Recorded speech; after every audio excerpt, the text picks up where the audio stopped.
You gotta shake a little something. Shake a little something. Ooh.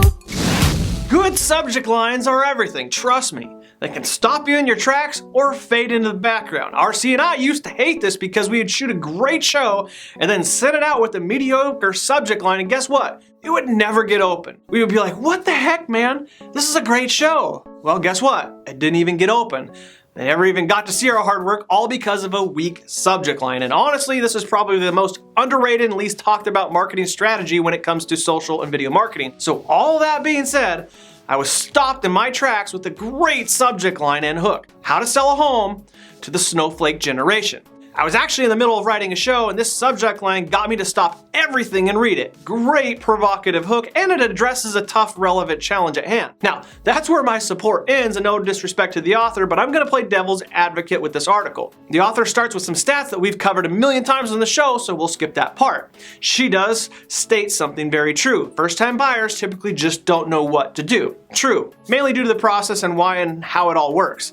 Buying a home is strange to them. They can't just put it in a cart and buy it now. There's a funny thing called paperwork and typically requires face-to-face interaction. Ew, gross.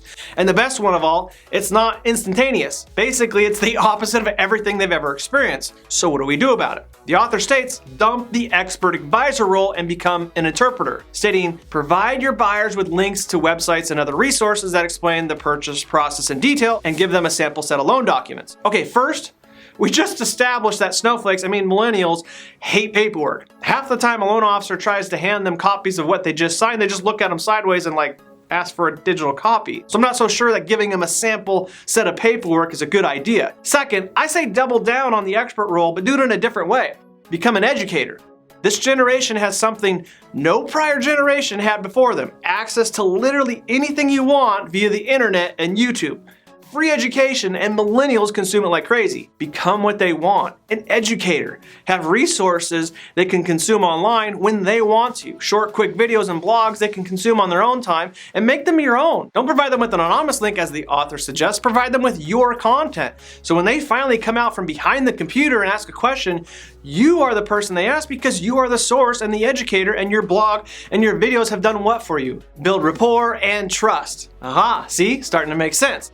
Next, she talks about some basics that I agree with. Provide them with DPA options, even though DPA isn't the answer to everything. Establish their purchase power, which we all know. And then this one that I, again, disagree with. They believe they can find the perfect house online. The author talks about how important it is to educate your clients that finding the right house requires more than just looking at pictures online. Okay, true, but we have to get away from fighting the internet. They can and will and are currently finding their perfect house online. It's already happening, and the frequency rate is only rising.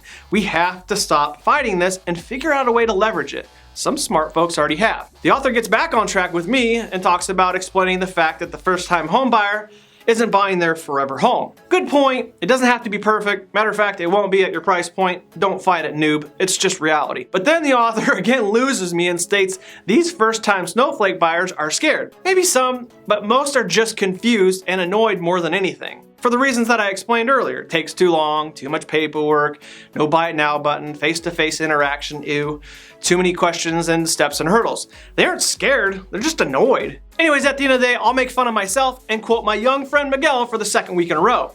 It's just a bunch of old dudes telling young people who and what they want. Maybe we should just hear it from them. Fair point, Miguel. I'm 34 going on 40 and this author is even older than I am, so what do we know, right? Anyways, I enjoyed the article and I love the subject line, Inman. What do you all think about this? Agree with the RE source or Inman on this one? Weigh in below. We'll see you guys next week. Slide with your boy to the car. I've been searching everywhere.